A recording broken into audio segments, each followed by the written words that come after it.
When you think of Microsoft Excel, what comes to mind? Accounting spreadsheets? Using formulas to calculate numbers?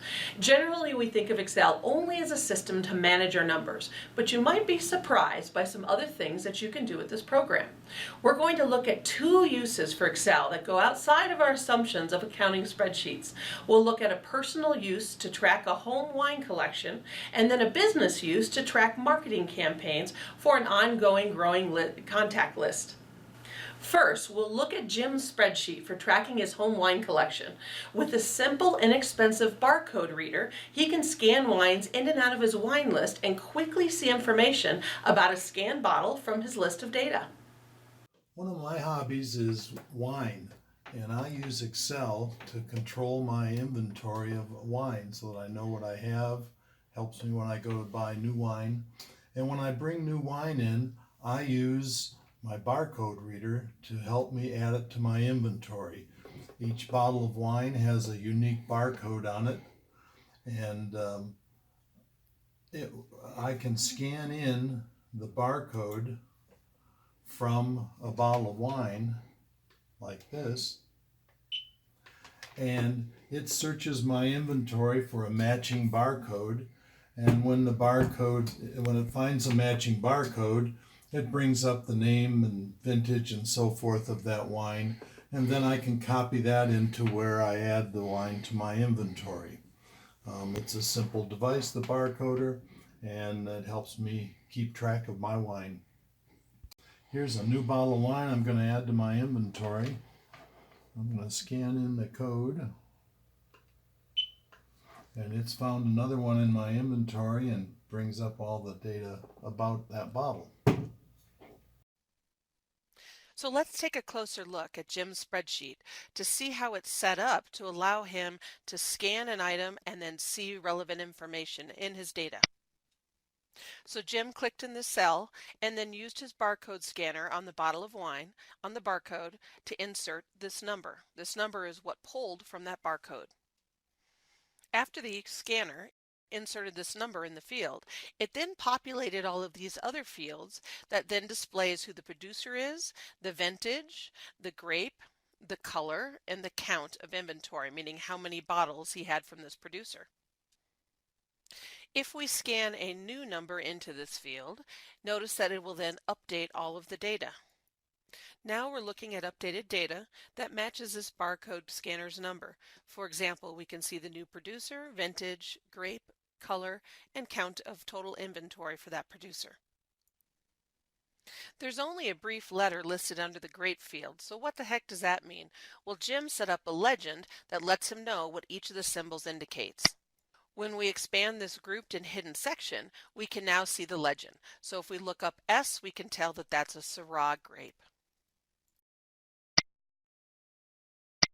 So now we're going to take a look at each of these fields to see what formula he wrote that pulls in this data. If we look at this first cell underneath the producer field, notice if we look up here in the formula bar, we're using a VLOOKUP.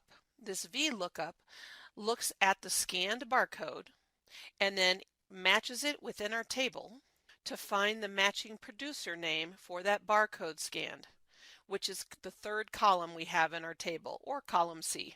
We do the exact same lookup, a VLOOKUP, underneath the vintage field so that we can then see, matching that barcode, looking at the vintage column, which is column D, or the fourth column, to display what the matching vintage is. We have the exact same formula listed under the grape field, but in this case it's pulling from the grape column, which again is our fifth column, column E. And the same formula again underneath the color field, which is pulling our sixth column, or column F. So we have a little bit of different formula underneath our count and inventory field. We want to know how many other wines we have in inventory with the same producer. So we basically take all of column C that lists our producers, and we have it match or give us a count of how many of them have the same name underneath our producer field here in column L. When Jim wants to add a new bottle to his inventory, he clicks in the barcode area on a blank line, scans in the new barcode, and then types in the appropriate information for his new bottle. So with a simple barcode scanner, and a couple Excel formulas. Jim has an inventory wine list for his collection. Well, hi, I'm Jim. I love Excel and I can spreadsheet that. Now, that's a very cool system created with just a couple of Excel formulas. You could do the same setup for any type of collection or inventory you wanted to track. So next, we're going to take a look at Ken's Excel workbook, where he tracks ongoing multiple touch marketing campaigns for a dynamic and growing list of contacts. With marketing campaigns, you can use Excel to track each stage of the campaign that was sent, ensure the correct marketing pieces are going to each client, easily add new clients to the process, opt out clients as needed, and connect each stage to mail merge in Word to easily automate the entire process. Managing the campaign with Excel makes it easy to add, track, and report on marketing progress for each and every client, even when they are in different stages of the campaign. This Excel workbook is being used for a marketing campaign. Several things are going on in this workbook. As dates are added to the different stages of the campaign, contacts and emails populate in the tab for the next stage of the campaign. This keeps the same company from receiving the same email over and over again.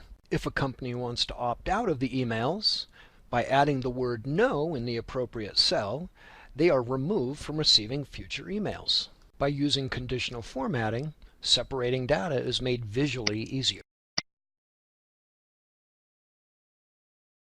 Everything works together to make the work more efficient, and it alleviates mistakes. As you can see by these two examples, Excel is only limited by your imagination, so the possibilities are endless. To see more free Excel tips or to take an in-person class to learn how you can create your own Excel visions, visit our website or call us.